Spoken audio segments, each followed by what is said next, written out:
Welcome to Not Milk Never Milk. Subscribe if you're lactose intolerant.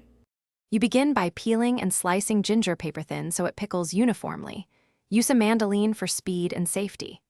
Once sliced, quickly sterilize a jar and utensils with boiling water to prevent contamination, and let them cool just enough to handle. Meanwhile, combine 1/2 cup rice vinegar, 3 tablespoons sugar, and 1 tablespoon salt in a small saucepan and warm until fully dissolved. This makes a clear, balanced brine that preserves brightness and prevents mushy texture. Pack the ginger into the sterilized jar vertically or layered, keeping slices intact. Leave about 1/2 inch of headspace so the brine can circulate. Once your brine is simmering, not boiling, pour it directly over the ginger until every slice is submerged. The warm liquid slightly cooks and seals flavors. Make sure to press down with a clean weight or folded foil to keep slices under liquid, because exposure to air causes discoloration and uneven pickling. Then seal the jar while still warm.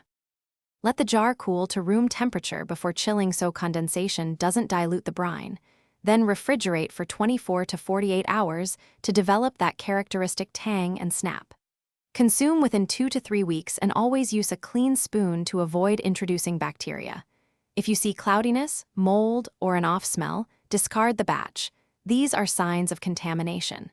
Next time, ensure accurate salt and vinegar ratios in sterile jars to prevent spoilage and maintain crisp texture. Thanks for watching. If this was helpful, leave a like and consider subscribing. See you next time.